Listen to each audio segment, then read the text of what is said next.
ইয়াত আমি দেখিবলৈ পাইছোঁ এটা শোক সমদল জুবিন গাৰ্গ প্ৰয়াত হোৱাৰ পিছত আমাৰ মিছাজান বৰহাট মিছাজান এটা খণ্ডৰ ৰাইজ মহিলাসকলে এতিয়া এটা মৌন সমদল উলিয়াইছে জুবিনৰ আত্মাৰ সদ্গতিৰ কাৰণে প্ৰাৰ্থনা জনায়। ইয়াত চাওক দীঘলীয়া এটা মৌন সমদল মহিলাসকলক আমি বেছিকৈ দেখিবলৈ পাইছোঁ। এয়া মহিলাসকল মই গৈছোঁ মহিলাসকলে জোৰ সমদল কৰিছে। বৰহাট মিছাজান চৰাইদেউ জিলাৰ বৰহাট মিছাজানৰ এটা খণ্ড ইয়াত বিভিন্নজন আহিছে জোৰ সমদল কৰিছে। পুৰুষ মহিলা কণ কণ ছাত্ৰ ছাত্ৰী সকলোৱে লগ লাগি বিশেষকৈ মহিলাসকলক অধিক সংখ্যক দেখিবলৈ পাইছোঁ। জুবিনৰ আত্মাৰ সদ্গতিৰ কাৰণে প্ৰাৰ্থনা কৰিছে। ইয়াক ইংৰাজীত কেণ্ডেল মাৰ্চ কি কৈছে এটা শান্তি সমদল মৌন সমদল জুবিনৰ কাৰণে প্ৰাৰ্থনা জনাইছে প্ৰতিজনে। আজিৰ দিনটোত তেখেতৰ অন্ত্যেষ্টিক্ৰিয়া ইতিমধ্যে সমাপন হ'ল। সমাপন হোৱাৰ পিছত এতিয়াও ৰাইজে জুবিনৰ কাৰণে প্ৰাৰ্থনা জনাই আছে আত্মাৰ সদ্গতিৰ কাৰণে। এইজন মহান আত্মা এই মহান আত্মা পঞ্চভূতত তেওঁৰ শৰীৰ পঞ্চভূতত বিলীন হোৱাৰ পিছত এতিয়াও ৰাইজৰ সোঁত কমা নাই জুবিনৰ কাৰণে প্ৰাৰ্থনা জনোৱা। গতিকে চৰাইদেউ জিলাৰ বৰহাটৰ মিছাজান গাঁৱৰ বহু ৰাইজ পুনৰ ওলাই আহিছে সন্ধিয়া পৰত নহয় এটা কেণ্ডেল মাৰ্চ এয়া মম হাতত মম লৈ তেওঁলোকে শান্তি মৌন সমদল উলিয়াইছে। এতিয়া দীঘলীয়া এটা মৌন সমদল যাত্ৰা বহু দূৰলৈ আমি দেখিবলৈ পাইছোঁ। গতিকে ইয়াৰ এজন উদ্যোক্তা কোনোবা আছে নেকি? অপুপাল দা আছে, আহক আপোনাৰ পৰা এষাৰ কথা পাতিব বিচাৰোঁ। জুবিন গাৰ্গৰ আত্মাৰ সদ্গতিৰ কাৰণে হয়নে বাৰু? আমাৰ অপুপালডাল নাই হয় আমাৰ অসমবাসীৰ কাৰণে অপুৰন্ত ক্ষতি। কেৱল অসমেই নহয় গোটেই ভাৰতবৰ্ষৰ জুৰি আচলতে এই আমাৰ যি ক্ষতি সকলোৱে মানি ল'বই লাগিব। আৰু দ্বিতীয়জন যে আমি জুবিন গাৰ্গ পাম আশা কৰাটো আচলতে খুব ভুল। হয়তো আৰু 50 বছৰ পিছত হয়তো কোনোবা ওলাব পাৰে, কিন্তু ঠিক জুবিন গাৰ্গৰ নিচিনা এজন ব্যক্তি পাবলৈ আমি সক্ষম হয়তো নহ'বও পাৰোঁ। ইমানে সাধনা কৰিলেও সম্ভৱ হোৱাটো অসম্ভৱ। একেধাৰে তেওঁ প্ৰায় অসমৰ বিভিন্ন প্ৰান্তত বিভিন্ন মঞ্চত তেওঁ মঞ্চস্থ কৰিছিল আৰু তেওঁ গীতেৰে আচলতে অসমৰ মানুহৰ মন জয় কৰিছিল।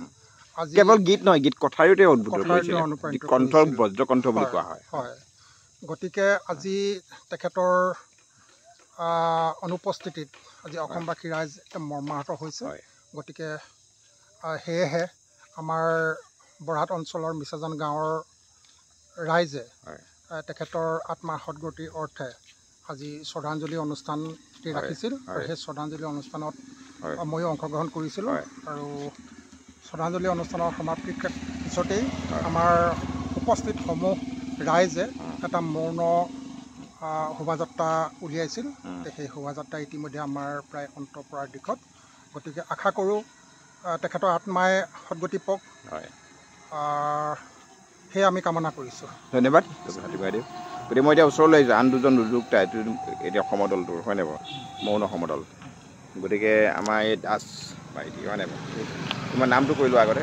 নমস্কাৰ, মোৰ নাম শ্ৰী প্ৰসেনজিৎ দাস। প্ৰসেনজিৎ দাস, তুমি এতিয়া এই মুহূৰ্তটো কি বুলি ক'বা? এতিয়া এই মুহূৰ্তটি দুখৰ মুহূৰ্ত, আজিৰ দিনটোৰ শেষ মুহূৰ্ত হয়নে বাৰু, অন্ত্যেষ্টিক্ৰিয়া সমাপন হোৱাৰ পিছত তেওঁ ইতিমধ্যে শৱদাহ হ'ল, তেওঁৰ শৰীৰ পঞ্চভূত তেওঁ বিলীন হৈ গ'ল এতিয়া হয়নে বাৰু, অগ্নিত বিলীন হৈ গ'ল। জুবিন দা এনেকুৱা এজন ব্যক্তি আছিল, অসম বুলিলেই নহয় অসমৰ বিভিন্ন প্ৰান্তত বিভিন্ন ৰাজ্যত তেখেতে উঠি অহা প্ৰজন্ম বা উঠি অহা প্ৰজন্ম বুলিয়েই নহয় সকলোৰ মাজতে এটা মানে হৃদয়ত এটা স্থান লৈছিল। সেই জুবিন দাক আজি নাই, আমি এটা অসমৰ এটা বহুত ডাঙৰ সম্পদ হেৰুৱাইছোঁ। গতিকে সেয়া মানে এইটো খেতি কেতিয়াও পূৰণ নহয়। এই খেতি আজি 10-20 বছৰ বুলি নহয় 100 বছৰ আগতো হয়তো সম্ভৱ নহ'বও পাৰে। সেই যিটো জুবিন গাৰ্গক আমি জন্ম লগ্নৰে পৰা আমি তেখেতৰ গান শুনি আমি ডাঙৰ হৈছোঁ। গতিকে আজি তেখেত আমাৰ মাজত নাই, অত্যন্ত দুখৰ বিষয়, কিন্তু উপায় নাই। কিন্তু মানুহ জন্ম হ'লে মৃত্যু হ'বই লাগিব। কিন্তু আজি আমি এনেকুৱা বৰহাট মিছাজানবাসী ৰাইজে হয় মিলি আজি তেখেতৰ বিদেহী আত্মাৰ সদগতিৰ কাৰণে শ্ৰদ্ধাঞ্জলি অনুষ্ঠান আয়োজন কৰা হৈছিলে। গতিকে আমি সেই শ্ৰদ্ধাঞ্জলিতেই তেখেতক আত্মাৰ সদগতিৰ কাৰণে আমি শ্ৰদ্ধাঞ্জলি জ্ঞাপন কৰিলোঁ। ধন্যবাদ প্ৰসেনজিৎ দাস। গতিকে আৰু এজন আছে, কোনোবা আছে নেকি? গুচি গ'লগৈ। গতিকে যিকোনো হওক এটা তেওঁ এই আছিলে ৰাহুল ভূঞা। এটা কথা, জুবিন গাৰ্গ এটা অধ্যায় হয়নে, ইতিহাস। তেওঁ 30 বছৰ তেওঁ সুৰৰ মায়াজালে আমাৰ জগতখন জিনিছিল। তেওঁ ইতিহাস ৰচি গ'ল। এই মুহূৰ্তত তুমি জুবিন গাৰ্গৰ আত্মাৰ সদগতিৰ কাৰণে তেখেতৰ বিষয়ে কি ক'বা? জুবিন সদায় আমি তেওঁৰ কাৰণে চিৰদিনৰ কাৰণে তাক হেৰুৱাইছোঁ। হয়, কিন্তু হেৰুৱালৈ তেওঁক আমি সদায় হৃদয়ত ৰাখিব লাগিব। তেওঁ আমাৰ কাৰণে সদায় অমৰ হৈ থাকিব। হৃদয়ত ইতিমধ্যে সোমালেই হয়নে? তেওঁ সদায় আমাৰ কাৰণে অমৰ। সেইকাৰণে তেওঁৰ কেতিয়াও মৃত্যু হোৱা নাই। তেওঁ সদায় আমাৰ সকলো ৰাইজৰ মাজত, সকলো অসমবাসীৰ মাজত, সকলো ভাৰতবৰ্ষৰ ৰাইজৰ মাজত তেওঁ চিৰদিনৰ কাৰণে অমৰ হৈ থাকিব।